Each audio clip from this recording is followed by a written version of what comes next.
Bonjour et bienvenue sur Réveil des Nations, le ministère qui marche sur deux jambes, la repentance et la sanctification. Ça fait quelque temps que je fais des vidéos maintenant, mais je m'aperçois aussi que les gens ne me connaissent pas, ne savent pas qui je suis. Le Seigneur m'a demandé de faire des témoignages. Alors c'est la première vidéo qui s'intitule « Je ne mourrai pas, je vivrai ». Mais avant ça, je me présente. Donc, je suis le pasteur Richard Schwery. Je suis né en 1957 en Suisse, dans le canton du Valais ou le département du Valais. Et la raison pour laquelle je fais cette première série de témoignages ici, je ne mourrai pas, je vivrai, c'est parce que ma vie a été sauvée à plusieurs reprises. Donc, quand je suis né prématurément, entre 7 et 8 mois, quelque chose comme ça. Et je pesais très peu. J'étais à 1,7 kg. Bon, peut-être un peu plus, peut-être un peu moins. Ma mère n'avait plus les dimensions et les poids exacts. Toujours est-il que j'ai dû passer un certain temps en couveuse. Bon, à l'époque, il y avait des couveuses. J'étais en couveuse. Donc, j'ai à peu près attrapé toutes les maladies que les nourrissons avaient. Mais il y avait quand même des inquiétudes au niveau des médecins et au niveau de mes parents. Mais Dieu a préservé ma vie et j'ai survécu à cette première expérience où je peux dire la vie a été supérieure à la mort. Je ne mourrai pas, je vivrai, comme dit Psaume 118, 17, je ne mourrai pas, je vivrai, et je raconterai les œuvres de l'Éternel. Alors beaucoup diront, être né prématuré, c'est pas vraiment un grand témoignage, mais allez, il faut se replacer dans le contact d'à l'époque et voir les choses qui vont suivre derrière. Du reste, ma maman, qui avait beaucoup d'humour parfois, quand elle me regardait, elle me disait, ouais, tu sais, quand tu es né, tu avais la taille d'un gros rôti, pas plus. Bon, elle avait beaucoup d'humour. C'est vrai qu'on faisait beaucoup de grillades et des rôtis, mais ça représente bien la taille que j'avais à ma naissance. C'était pas grand-chose. Et puis, quand elle me regarde, elle me dit, mais toi, tu manges beaucoup, c'est parce que tu as tellement souffert du manque de nourriture quand tu étais bébé. Bon, enfin, voilà, un petit peu pour ajouter un peu de piment à ma naissance. Et du reste, elle me disait aussi, oui, mais toi tu es né prématuré, mais c'est pour ça que tu es toujours pressé dans la vie de faire les choses. Oui, ça c'est aussi vrai. Peut-être que ça a une influence. Vous savez que j'ai aussi connu une femme de Dieu qui, elle, était née avec un grand retard. Elle était d'une lenteur absolument incroyable. Alors, quand nous étions ensemble, avec ma femme et elle, moi, je souffrais énormément parce que il fallait toujours attendre. Enfin, voilà pour ce premier témoignage. J'étais prématuré, mais j'ai survécu. À l'âge de 12 ans environ, mon oncle construisait sa maison à côté de la maison de mon père, une maison avec un toit plat. Et ça veut dire qu'il n'y avait pas de toit, c'était un toit plat qui finissait avec la dalle. Et il y avait des échafaudages, nous avons grimpé dessus, il y avait une échelle, nous sommes arrivés jusqu'au toit. Donc, chose que nous n'aurions jamais dû faire, il est arrivé, bien entendu, ce qui ne devait pas arriver. On jouait à se courir après sur ce toit, la maison où la dalle avait été posée. Et voilà que j'ai perdu l'équilibre. Je suis tombé en arrière d'une hauteur entre 5,20 m et 5,40 m.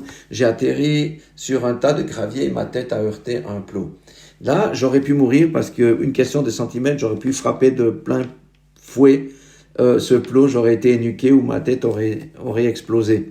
À l'époque, il n'y avait pas beaucoup de voitures, mais on s'est débrouillé pour m'amener à l'hôpital de Sion.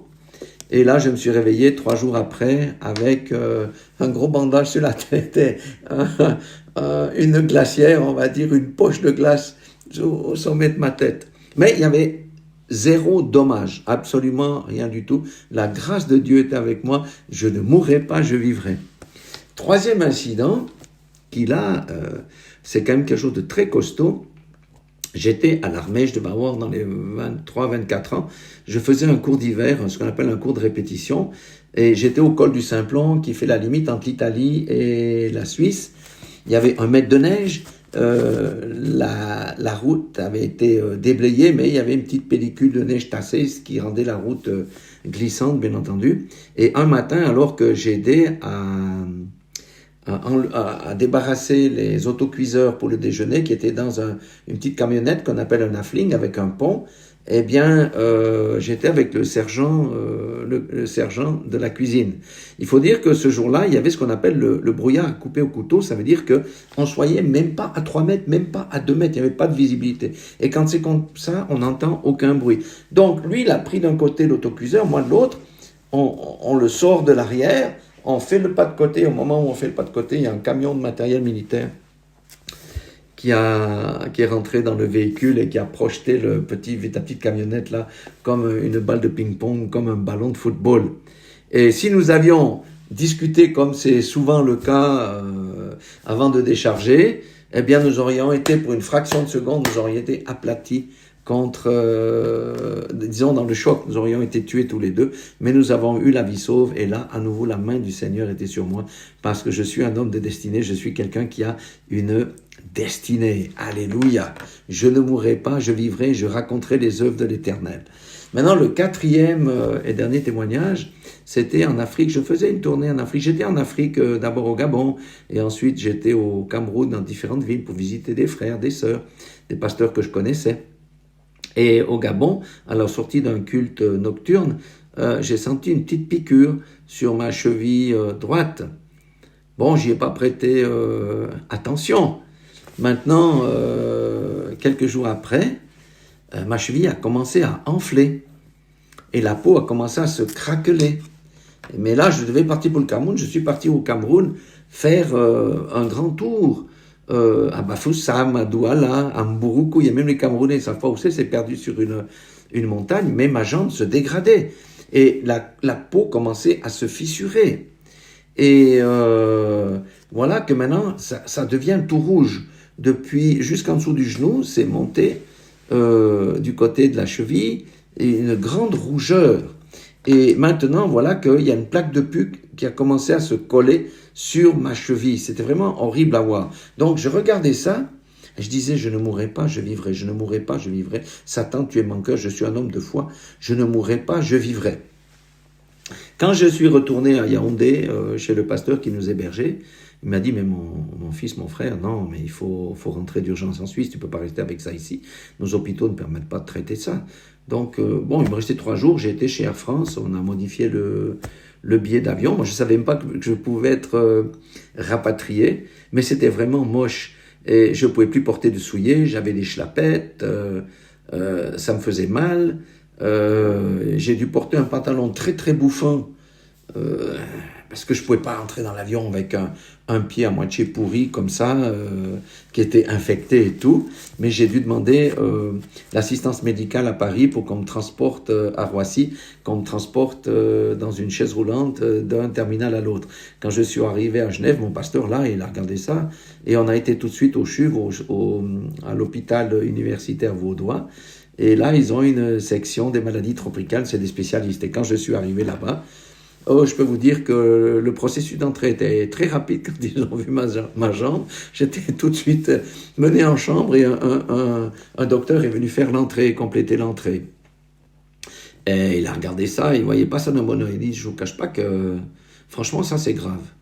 Il dit, est-ce que je peux vous poser quelques questions? J'ai dit, oui, volontiers, il n'y a pas de souci. Est-ce que vous avez eu des vertiges? J'ai dit, non, je n'ai pas eu de vertige. Est-ce que vous avez eu des vomissements? Et je dis, non, absolument pas. Je n'ai pas eu de vomissements. Est-ce que vous avez eu des températures élevées, etc. Vous avez fait de la fièvre? J'ai dit, non, je n'ai pas fait de la fièvre. Mais le médecin ne me croyait pas. Il me disait, mais non, mais vous racontez des histoires. Avec ce que vous avez là, normalement, c'est des symptômes qui vont avec ce genre de choses. J'ai dit, non, absolument pas. Il me dit, bon. Et puis je lui ai dit, vous savez, je suis un homme de foi. Il dit, on laisse la foi de côté. Donc avec un instrument, il a commencé à sentir un peu la poche qui était en dessous du pull, là. Il me dit, mais il y a plein de liquide là-dessous. Demain, on va vous endormir, on va débrider, ça veut dire on va ouvrir, puis on va voir ce qu'il y a à l'intérieur avant de prendre une décision. Je dis, bon, ok, pas de problème. Donc le lendemain, on m'endort, je dors. Et quand je me réveille, ben voilà, je suis dans ma chambre, j'ai ma jambe qui est allongée dans une espèce de tube, parce qu'il ne fallait pas que je bouge ma jambe. Et puis le médecin est venu, il m'a expliqué, il disait, mais écoutez, M. Chéry, on ne comprend pas, il y avait un bon verre de jus noir, noirâtre, brun, mais comment ça vous arrive ça? J'ai dit, mais écoutez, moi je ne sais pas, j'ai senti une petite piqûre. Et puis voilà. J'ai pas osé lui dire que c'était la sorcellerie, parce que au Gabon, il y a plusieurs personnes qui sont mortes de ce genre de choses.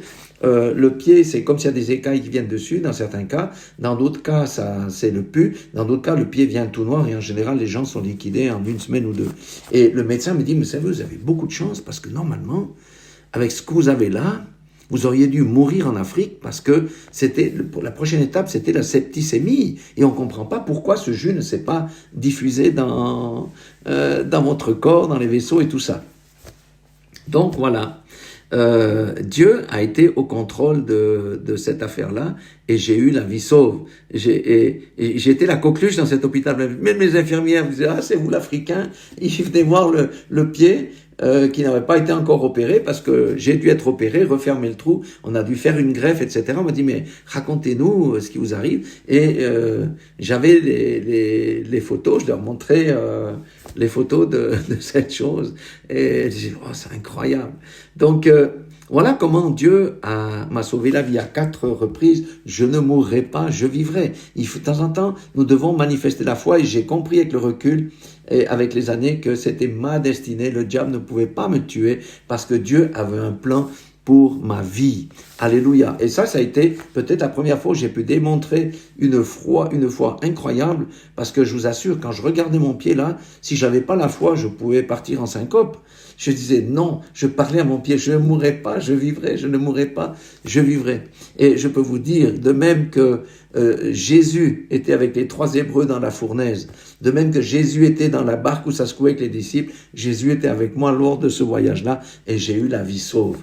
Voilà ce que je voulais partager pour ce premier témoignage. Et je dis à quelqu'un, quand tu as une destinée, le Seigneur va te préserver. Alléluia. Que le nom de l'Éternel soit béni. Je vous aime. Dieu vous aime et Dieu est le Dieu des impossibilités. Dieu est le Dieu des miracles. Et lui va suivre.